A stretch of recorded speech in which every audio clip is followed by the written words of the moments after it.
Bonjour à tous, c'est Manon Durand, juriste santé chez Pharmaspécifique. On se retrouve pour une nouvelle vidéo Actualité juridique 2020. Avant de commencer, je vous confirme la date du 3 juin 2021 pour notre webinaire qui sera consacré lui aussi aux actualités juridiques, mais cette fois-ci pour le début d'année 2021. Donc, je vous invite vivement à participer à ce webinaire en tant que professionnel de la recherche clinique, puisque les informations que nous allons vous donner vont vous permettre de mettre à jour vos procédures et aussi d'exercer conformément aux nouveautés législatives et réglementaires. Donc, vous êtes bien conviés le 3 juin 2021.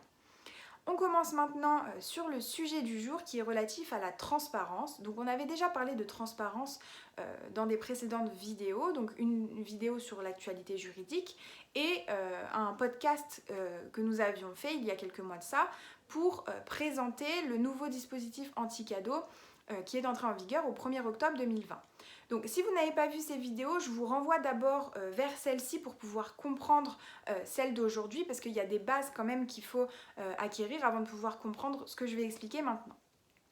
Donc en 2020, on a eu un arrêté qui est venu fixer la typologie des conventions et des avantages.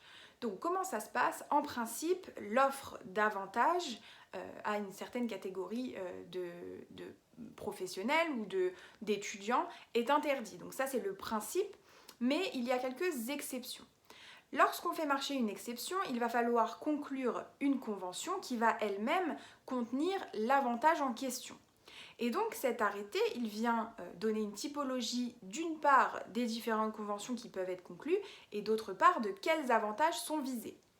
Donc, concernant les conventions, on a des listes de conventions en fonction du cadre du cadre dans lequel on va inscrire la convention. Par exemple, si c'est dans le cadre d'activités de recherche, on va avoir différents types de conventions qui peuvent être conclues. Par exemple, on aura une convention d'évaluation scientifique, on va avoir un partenariat, les mécénats.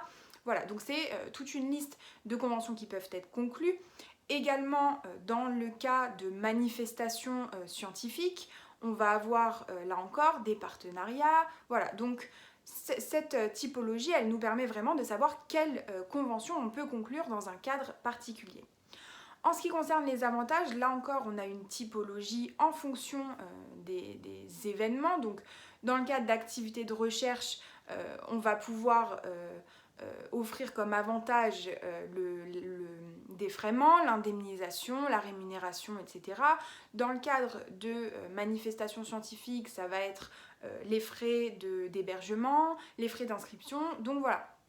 En fait, cet arrêté, il nous permet donc de pouvoir vraiment s'inscrire dans les exceptions du dispositif anti-cadeau et donc de savoir exactement qu'est-ce qu'on peut conclure comme convention et quel avantage on peut octroyer dans ce cadre-là. Cet arrêté, il est donc à lire un petit peu en même temps que les arrêtés que j'avais présentés dans la précédente vidéo Actualité juridique sur la transparence, puisque tout ça s'imbrique ensemble. Bien sûr, une fois que la convention sera établie, il faudra la publier sur la base Transparence Santé et également en informer le Conseil national, pardon.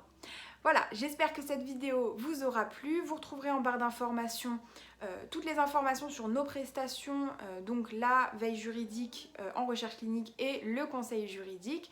Et vous retrouverez également le lien de cet arrêté dont je vous ai parlé aujourd'hui afin de pouvoir le consulter et l'intégrer dans vos procédures. Quant à moi, je vous dis à bientôt pour une prochaine vidéo.